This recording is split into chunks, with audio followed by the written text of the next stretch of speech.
Jesús estaba con los fariseos aquí porque había entre ellos algunos moderados y lo habían recibido bien y sinceramente. Por eso les dio aquí ciertas preferencias. Quería mostrarles que no tenían razón en decir que solo se juntaba con publicanos, pecadores y mendigos. Quería también mostrarles que les daba el honor que les era debido siempre y en todas partes donde se portaban correctamente.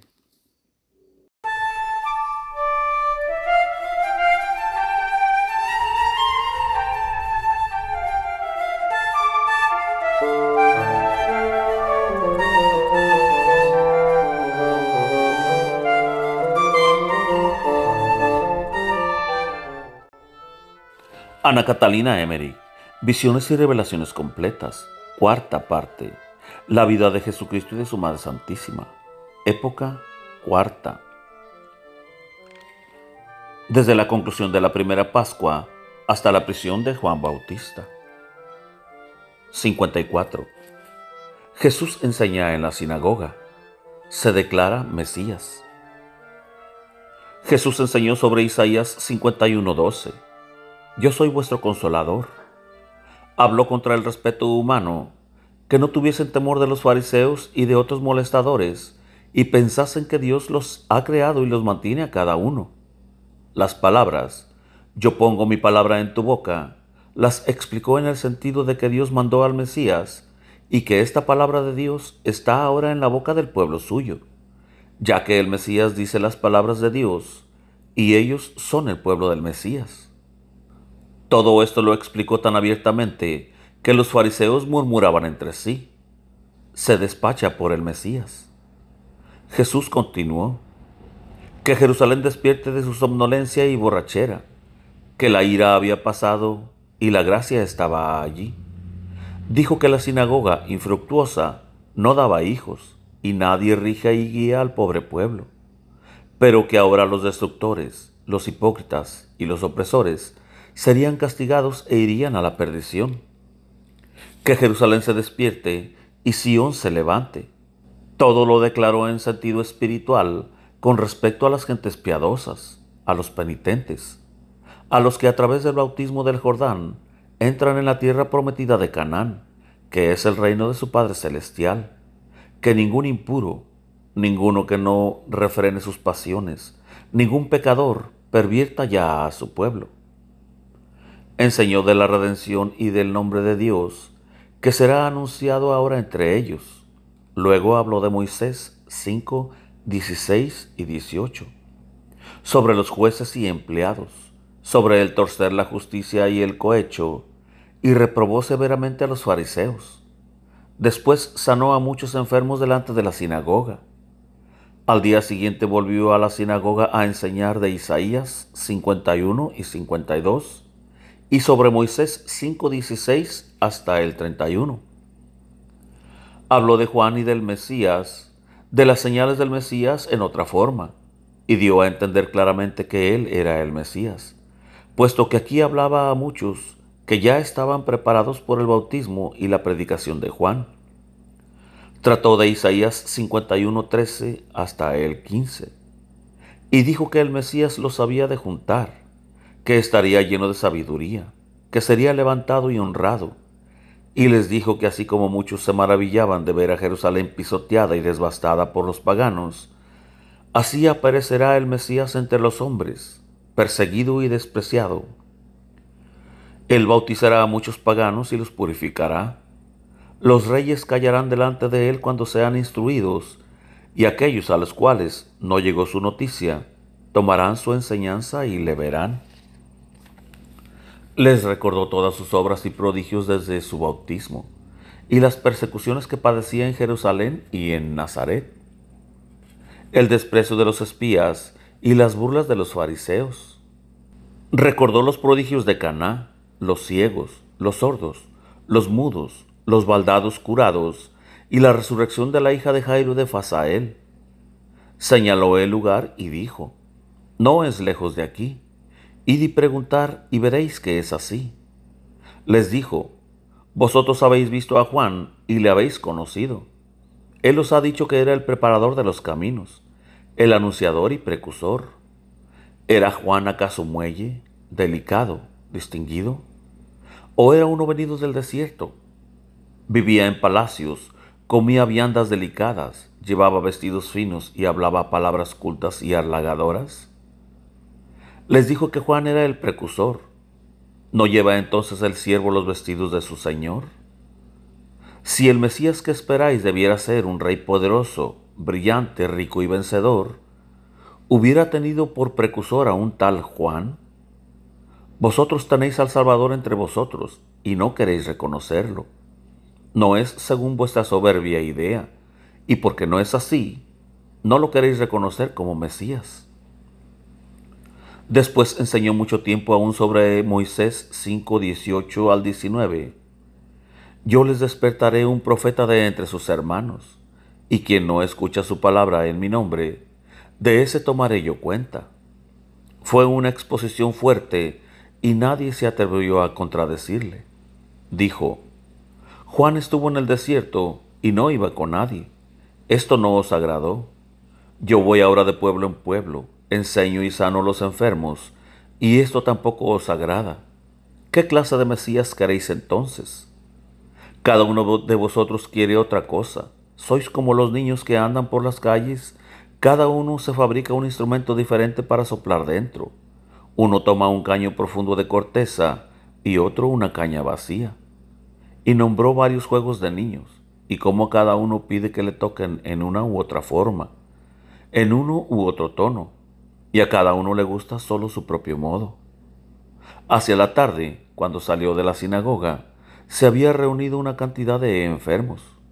Muchos yacían sobre camillas, y se había extendido una techumbre sobre ellos. Jesús iba de uno a otro con sus discípulos y los sanaba.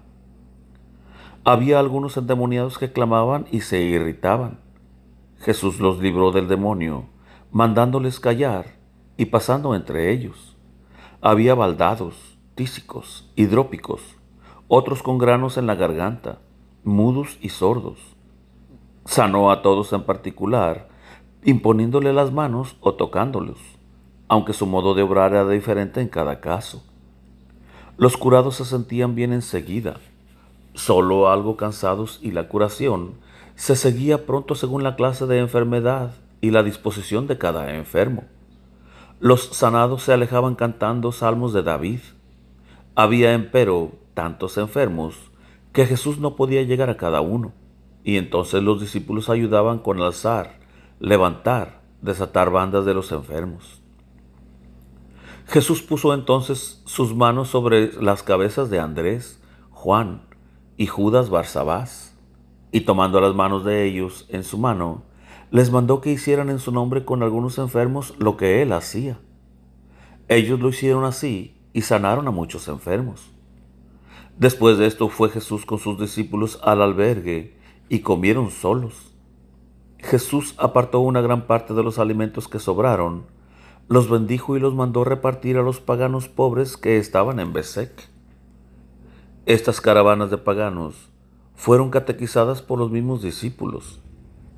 Procedentes de ambas orillas del Jordán, se había amontonado gran multitud de gente en Besec. Todos los que antes habían oído a Juan querían ahora escuchar a Jesús. Una caravana de paganos que había querido ir a Ainón se detuvo para escuchar la enseñanza de Jesús. Besec está como a 3/4 de hora del Jordán, junto a una rápida corriente de agua que divide en dos partes el lugar.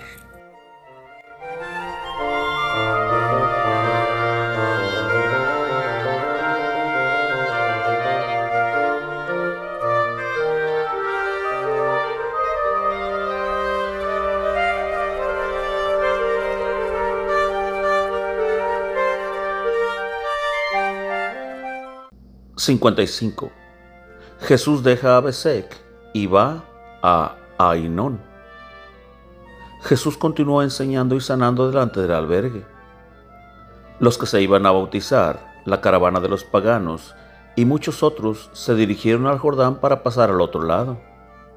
El pasaje estaba a 1 hora y media al sur de Besec, cerca de la ciudad de Sartam, junto al Jordán, a 1 hora de Besec.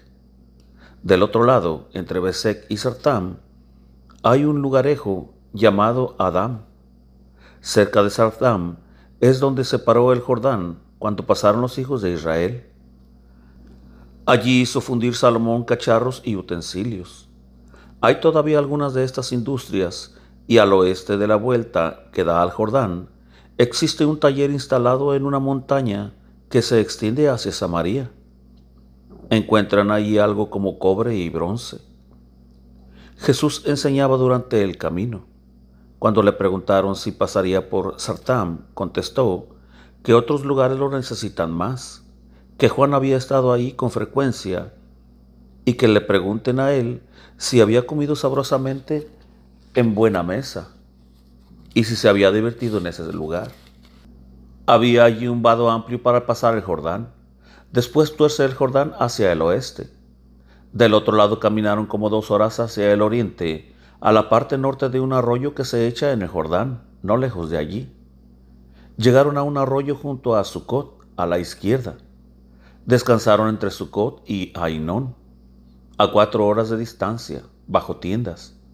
Cuando pasaron al Jordán, pudieron ver a Salem del otro lado, que hasta ese momento lo había cubierto la ribera montañosa. Estaba en medio de la desembocadura oeste del Jordán, frente a Ainón. En Ainón había una gran multitud de gente. Los paganos se habían extendido entre la colina de Ainón y el Jordán. Habían acudido 10 fariseos de Ainón algunos, otros de diversos lugares, entre ellos el hijo del fariseo Simeón, de Betania. Con todo había entre ellos prudentes y moderados. En la parte norte de la montaña, hacia arriba, está Ainón, como pequeña ciudad, como suelen ser las casas de lugares de recreo. En esta parte de la ciudad estaba la desembocadura de la fuente del estanque de los bautismos, situada al oriente de la montaña. La fuente de agua era llevada en canales de hierro. Esta desembocadura se había cerrado y se abría solo según la necesidad. Había una casa para el cuidado de la fuente. Delante del lugar vinieron los fariseos, entre ellos el hijo de Simón el leproso, al encuentro de Jesús. Lo recibieron amigablemente con deferencia y respeto. Llevaron a una tienda a Jesús y a sus discípulos, les lavaron los pies, sacudieron sus vestidos y los refocilaron con pan, miel y bebida. Jesús manifestó que estaba contento, que había allí gente bien intencionada, pero le pesaba que pertenecieran a esa secta de fariseos. Siguió con ellos a la ciudad y entró en un patio donde le esperaba gran multitud de enfermos, extranjeros y del país. Yacían en parte bajo tiendas y en parte en las galerías de la casa. Algunos podían caminar. Jesús sanó a todos con la imposición de las manos y con exhortaciones. Los discípulos ayudaban a traer enfermos, a levantarlos, a desatarlos de sus vendas. Varias mujeres con flujo de sangre estaban a distancia pálidas y veladas. Cuando Jesús terminó con los enfermos, fue hacia ellas, les impuso las manos y las sanó. Había baldados, hidrópicos, tísicos, con granos en el cuello y en el cuerpo, que no eran impuros, además de mudos, sordos y dolientes de todas clases. Este patio terminaba en un corredor de columnas, donde había una entrada. Había muchos espectadores, los fariseos y algunas señoras. Jesús estaba con los fariseos aquí porque había entre ellos algunos moderados y lo habían recibido bien y sinceramente. Por eso les dio aquí ciertas preferencias. Quería mostrarles que no tenían razón de decir que solo se juntaba con publicanos, pecadores y mendigos.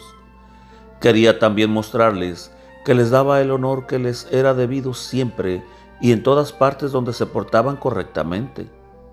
Aquí se empeñaron ellos mismos en mantener el orden entre los enfermos, y Jesús dejó que hicieran todo como les parecía a ellos.